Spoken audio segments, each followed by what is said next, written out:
Irmãos e irmãs, vamos a mais um momento da nossa liturgia da palavra. Momento de fé, de introspecção, de meditação. É a liturgia veiculada nas celebrações católicas no mundo inteiro. 1º de julho de 2021, quinta-feira, 13ª semana do tempo comum. A cor litúrgica é verde. E no rito da celebração temos o ofício do dia, antífona da entrada.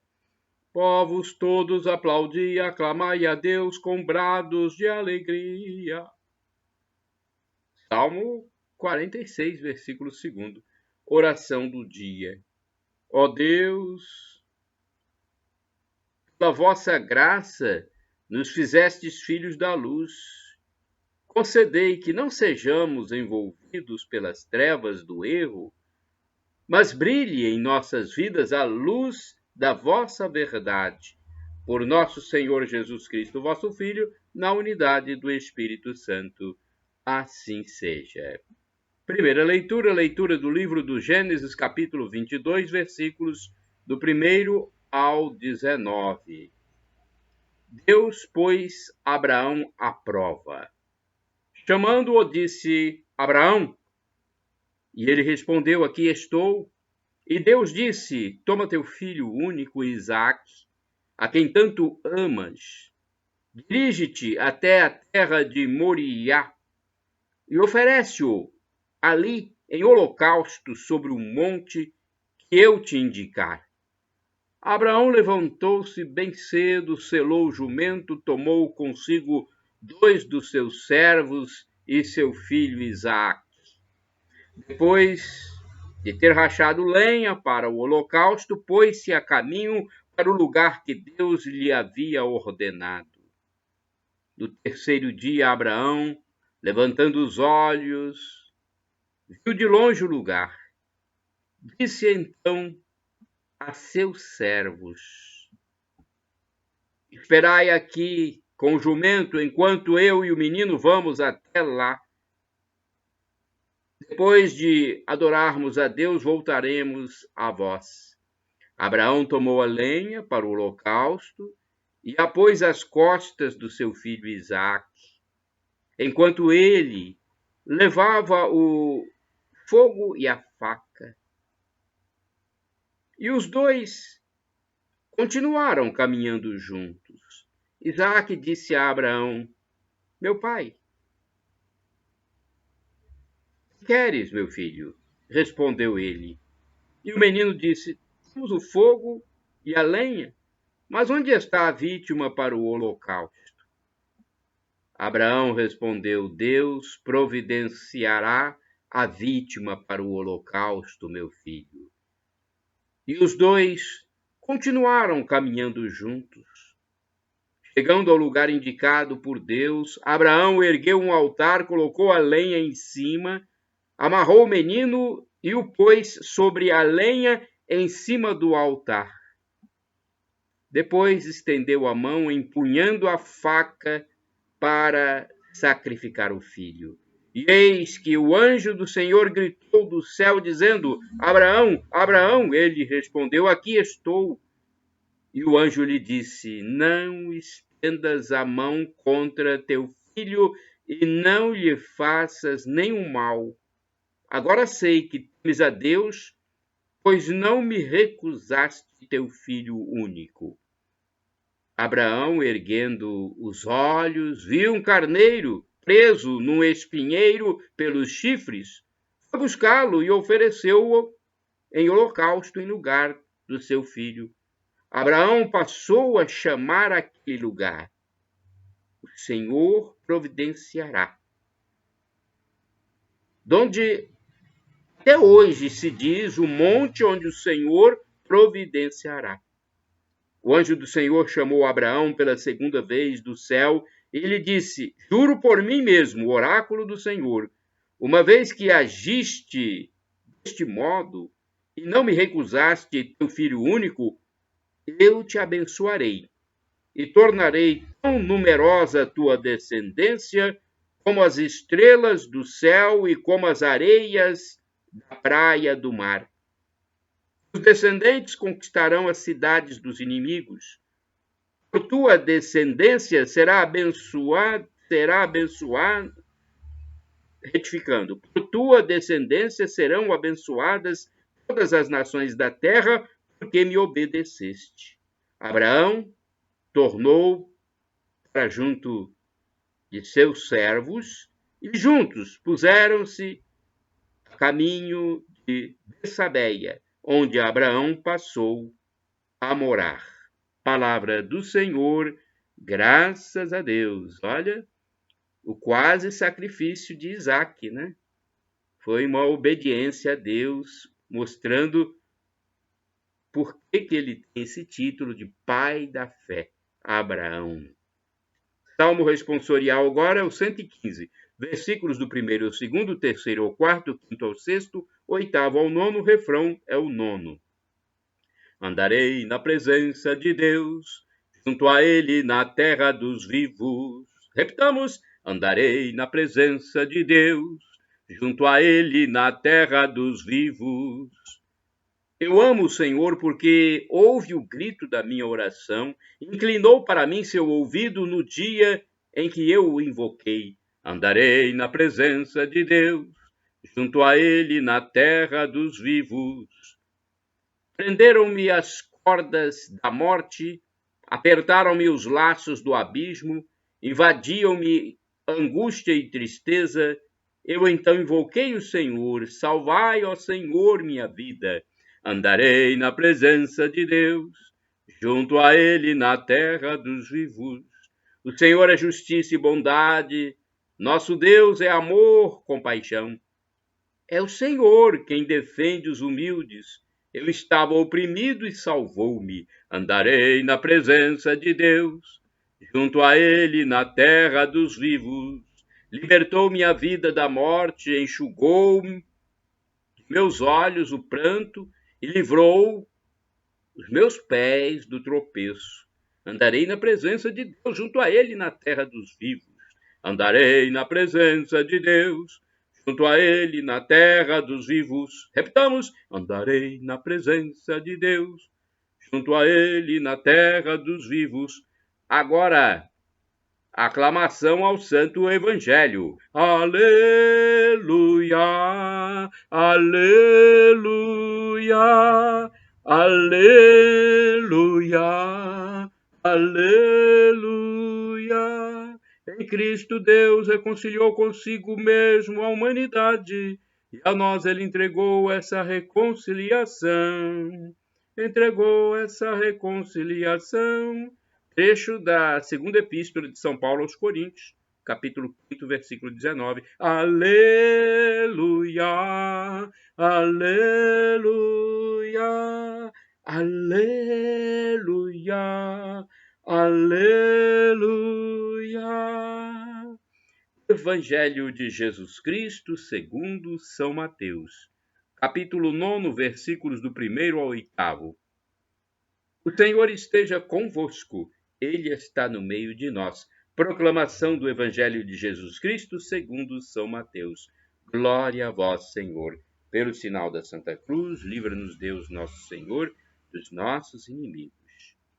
Naquele tempo, entrando em um barco, Jesus atravessou para outra margem do lago e foi para a sua cidade. Apresentaram-lhe então um paralítico deitado numa cama. Vendo a fé que eles tinham, Jesus disse ao paralítico: coragem, filho, os teus pecados estão perdoados. Então alguns mestres da lei pensaram: esse homem está blasfemando. Mas Jesus, conhecendo os pensamentos deles, disse: por que tendes esses maus pensamentos em vossos corações? O que é mais fácil dizer, os teus pecados estão perdoados, ou dizer, levanta-te e anda?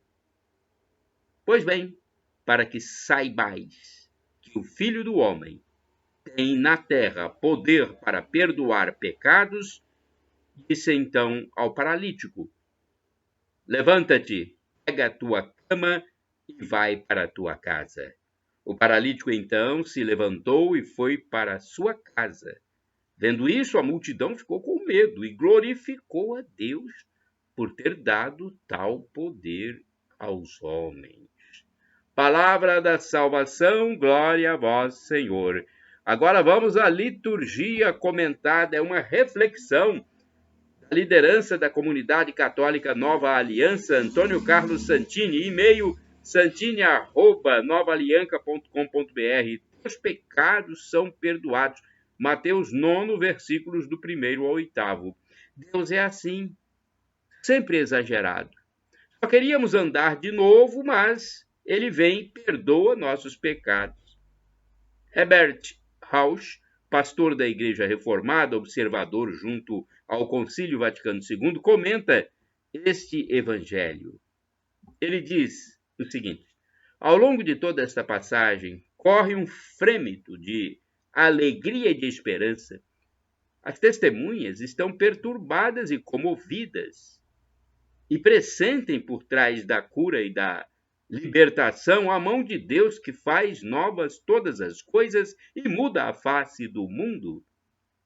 Ao mesmo tempo, porém, diante desses sinais anunciadores, tudo aquilo que se sente ameaçado e questionado pela novidade do Evangelho se põe a reagir e se inquietar. Reservas, objeções, acusações são formuladas, contestando a Jesus sua qualidade, de Messias. Assim Deus age sempre. Diante da manifestação de seu reino e de seu poder, dividem-se os espíritos e os corações entre alegria e o medo, esperança e terror, fé e incredulidade. Há aos que acolhem o reino, há quem o rejeite. Alguns são conquistados para outros. Alguns são conquistados e para outros Jesus se torna ocasião de queda. Bem, pela primeira vez vemos Jesus proclamar o perdão dos pecados. Esta é a forma concreta e pessoal que assume a boa nova quando ela é dirigida a alguém. Aqui, Jesus ordena ao infeliz que tenha coragem, porque seus pecados lhe são perdoados, e o chama de meu filho. Essa palavra não é um encorajamento banal, como podem distribuir os médicos, nem é uma promessa para mais tarde. Jesus afirma como um fato que esse homem, por ele acolhido como um pai acolhe seu filho, já recebeu o perdão de seus pecados. E isso é verdade simplesmente porque Jesus o declara. Jesus declarou. Não se diz que o paralítico viera a Jesus para isso. Se ele pretendia algo exatamente, era a libertação do mal que o mantinha preso ao leito. No entanto, é isto que Jesus lhe dá de início, por sua palavra, o perdão dos pecados. E não acontece nada mais. O homem continua preso à sua enfermidade física. Diante de tal palavra, é preciso decidir-se: ou tomá-la como verdadeira ou rejeitá-la. Se não se crê que Jesus tem esse poder, só se pode recusar sua graça e tratá-lo como blasfemo. É o que fazem os escribas, mas o milagre vem confundir sua incredulidade. À declaração do perdão dos pecados, Jesus acrescenta a cura física, a fim de que saibam que, ao duvidar da sua palavra, eles tinham duvidado de Deus. Irmãos e irmãs, orai sem cessar. Em ti, Senhor, se encontra o perdão. Salmo 130, versículo 4. Vamos agora ao santo do dia. Antes, eu quero dizer que vocês podem utilizar à vontade as imagens que estão aqui nos meus endereços eletrônicos, os textos podem ser usados à vontade para evangelizar. Nós temos que tentar salvar o maior número de almas possível. Tem muitos ateus por aí, pessoas que não conhecem a palavra de Deus, ou se conhecem, não acreditam. na verdade dela. Então, nós temos que passar as informações, fazendo o nosso papel que foi determinado por Jesus: ide pelo mundo e evangelizai, o que de graça recebestes, deem também de graça. O texto a seguir é do padre Evaldo César de Souza, que escreveu para o site a12.com. Eu passo aqui para os meus endereços eletrônicos: é o blog repórterpaulomaciel.blogspot.com, facebook.com/Paulo Maciel da Rádio, canal no YouTube Paulo Roberto Maciel, Instagram Paulo Roberto Maciel 6 /. Santo do dia 1º de julho, São Galo. Filho de pais pobres, aliás, nobres, ao invés de pobres, nobres. Filho de pais nobres e ricos. Galo nasceu na França no ano 489. Na sua época, era costume os pais combinarem os matrimônios dos filhos. Por isto, ele estava predestinado a se casar com uma jovem donzela de nobre estirpe. Mas Galo, desde criança, já havia dedicado sua alma à vida espiritual. Para não ter de obedecer à tradição social, ele fugiu de casa, refugiando-se num convento. Ele era tão dedicado às cerimônias da Santa Missa que se especializou nos cânticos. Contam os escritos que, além do talento para a música, era também dotado de uma voz maravilhosa que encantava e atraía os fiéis para ouvi-lo cantar no coro do convento. Sua atuação religiosa fez dele uma pessoa querida. Foi designado para atuar na corte de Teodorico. Em 527, quando morreu o bispo Cristiano, Galo era tão querido e respeitado que o povo o elegeu para ocupar o posto. Se não bastasse sua humildade, piedade e caridade para atender às necessidades do seu rebanho, Galo protagonizou vários prodígios ainda em vida. Salvou sua cidade de um pavoroso incêndio que ameaçava transformar em cinzas todas as construções locais e livrou os habitantes de morrerem vítimas de uma peste assolava a região. Olha, naquela época já tinha uma peste, como temos atualmente o novo coronavírus, hein? Galo morreu em 1º de julho de 554, causando forte comoção na população, que logo começou a invocá-lo como santo nas horas de dor e necessidade. Reflexão. Destaca-se na pessoa de São Galo seu zelo pela liturgia da igreja. Para ele, o zelo pelas celebrações, tornando-se agradáveis e profundas, era um meio de trazer mais pessoas para viver o mistério de Cristo. A igreja sempre deu à liturgia um lugar de destaque. Celebrar com dignidade e criatividade é parte essencial da vida cristã. Com a sua comunidade, celebrando o mistério da morte e ressurreição de Jesus Cristo. Como está sendo essa celebração? Oração. Deus, Pai de bondade, que criaste o ser humano para a felicidade e o dispuseste para cantar o seu louvor, alcançai-nos viver com amor o mistério de Cristo e que possamos, a exemplo de São Galo, revestir-nos de humildade para que o vosso nome seja engrandecido por Cristo nosso Senhor. Amém. São Galo, rogai por nós. Shalom Adonai é uma expressão hebraica que significa a paz de Deus. El Shaddai significa Deus onipotente, Deus todo-poderoso. Ele proverá. Creia. E agora, do dialeto de Jesus, o aramaico, eu clamo: Maranatá! Com a tônica na última sílaba, como dizemos nós católicos, ou Maranata, com a tônica na penúltima sílaba, como dizem os nossos irmãos separados, os protestantes ou evangélicos. Não importa como está sendo pronunciada a expressão, pois o significado é o mesmo. Vinde, Senhor Jesus, vem Jesus. Um dia ele vai voltar e vai nos julgar. Temos que estar preparados, hein? Não morra em pecado grave. E peça o perdão diariamente a Jesus. Se você é católico, confesse-se ao padre, ao sacerdote que está ali na pessoa de Cristo, em persona Christi. Shalom Adonai. E quando Jesus nos julgar, nós temos a esperança de que ele vai nos introduzir na vida eterna, onde viveremos como anjos. Já pensou? É difícil, não tem palavra para dizer como será essa vida. Eu posso dizer que será wonderful, maravilhoso. São Paulo já disse, é inefável, não tem uma palavra para dizer, palavra humana. Mas ele disse mais, São Paulo apóstolo, o sofrimento de agora nem se compara com a glória futura que será revelada em nós.